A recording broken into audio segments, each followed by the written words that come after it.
I wanted to ask you, though, about what we saw today, and that was former FBI Director James Comey appear in a federal courthouse in Virginia. He pleaded not guilty to 2 charges of making a false statement and obstruction of a congressional proceeding. We'd been anticipating this, but as you know, the statute of limitations was on its way out. The Trump team was able to, or DOJ was able to get an indictment, right? But you're wondering how this will stick. And really, if the charges do have merit, what will you be watching for, Congressman? Where do you think this case goes? I think it's important to remember this all started, this whole lawfare, this attack on this weaponization of government, this attack on President Trump, all started with Comey 10 years ago. So I think it's entirely appropriate that he's being held to account, particularly for false statements it looks like he made to the United States Congress. But remember, 10 years ago, we learned from the whistleblower who came to Tulsi Gabbard that they changed the intelligence community assessment. They changed the report back in December of 2016, after the election of President Trump's first term, before he was sworn in for his first term. In that December-January timeframe, they changed the report. And then Jim Comey goes up to Trump Tower January 6, 2017, briefs the president on, gives his, the president-elect his intelligence briefing, talks to him about the dossier that Jim Comey already knew was a baloney false document, but talks to the president about it and then goes and leaks that to the press, and thereby creates this whole predicate, this whole reason to have Bob Mueller, the special counsel appointed to undermine and sabotage President Trump's first term. It all began with Comey.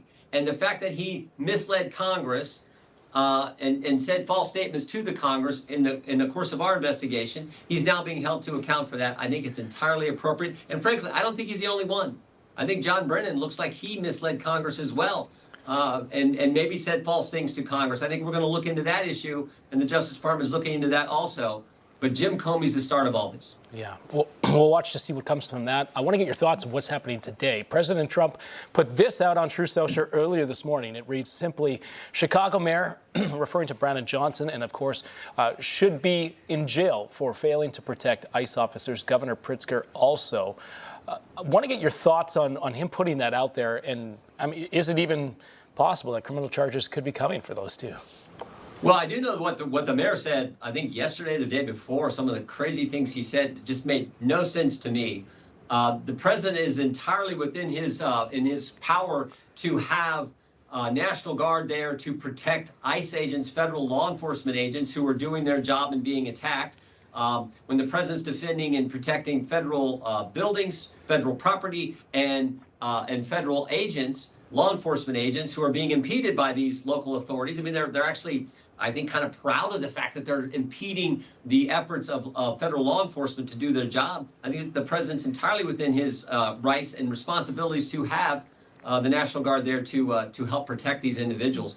The things that both Governor Pritzker and the mayor are saying just make no sense to me. And as I said before, just sort of defy common sense. Sure. Yeah. The decision to send in the National Guard, he's justifying it by pointing out these attacks on these ICE facilities, right? Where you've got agents that are just trying to carry out immigration law. But he mentioned in the Truth jail time, right? Which is where you know the line of questioning is going to go on this. We've got Mayor Johnson's response, so I'd like to show it to you now. He says this in a quote tweet: "This is not the first time Trump has tried to have a black man unjustly arrested. I'm not going anywhere."